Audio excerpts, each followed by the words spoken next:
प्रबल वर्षा जोगु क्रमागत भाव में हीराकुद जलभंडार जलस्तर वृद्धि पाउछि। एणु जलभंडार ठारे जलस्तर नियंत्रण रखिबापई आसंता 6 तारिख दिन 10टा समय चलित वर्षर प्रथम बन्या जल निष्कासन कराजिबो।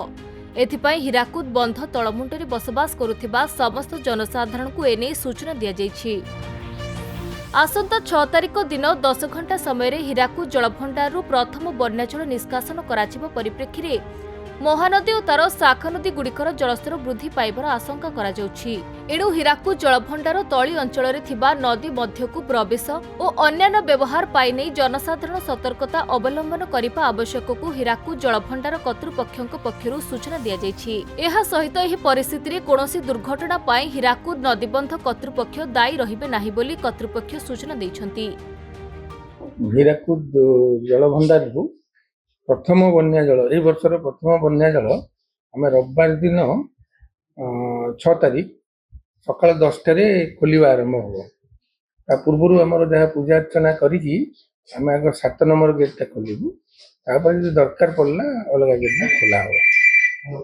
द्वितीय जिनस आमर आज अच्छी 603.02 फुट रिजर्वर लेवल यहाँ ऊपर वर्षा होती आज 30 mm तार पानी आसूची बर्तमान जाए पाखापाखि लक्षे होगलानी इनफ्लो से आग को बढ़ plus IMD Indian meteorological department पाणीपाग विभाग से देती सूचना जे काली पर दिन भी ऊपर मुंडे छत्तीसगढ़ आड़े वर्षा हो आखि आगे रखिकी आम निष्पत्ति नहीं रविवार दिन आम प्रथम बन्या जल निष्कासन कर एसओपी अनुसार 24 घंटा पूर्व आम खबर दे दूँ 13टा जिला जो मैंने अफेक्टेड हुई तलमुंडे जो जिला गुड़ा अच्छी जिलापाल मानक आम पठे देचु खबर चिठी कर देचु वायरलेस मेसेज जाइए एवं काली परदिन 2 दिन आम तलमुंडे माइकिंग हम माइक रे प्रचार कराव आ सर्वसाधारण आम पेपर रे भी प्रिंट मीडिया रे भी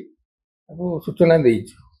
तेणु गेट खोलला बेले जहाँ सब अवलंबन करिया कथा जो सब एसओपी से सब बर्तमान करा जाउछि। एक्चुअली गत वर्ष डेरी रे वर्षा होता इनपुट टी डेरी रे आसला तेणु आम जुलाई 28 रे खोलती तेणु एथर जुलाई 6 तारिख रे आम खोलिया दरकार पड़ुछि कारण आम जुलाई 31 सुधा 605 रे रखिबो वाटर लेवल 605 ऊपर को बढ़ा हवानी इनका हमको अच्छी रूल कर्व अनुसार तो आउरी कम अच्छी तेणु हमको स्पेशल गोटे पावर दिया 605 रे रखिबो।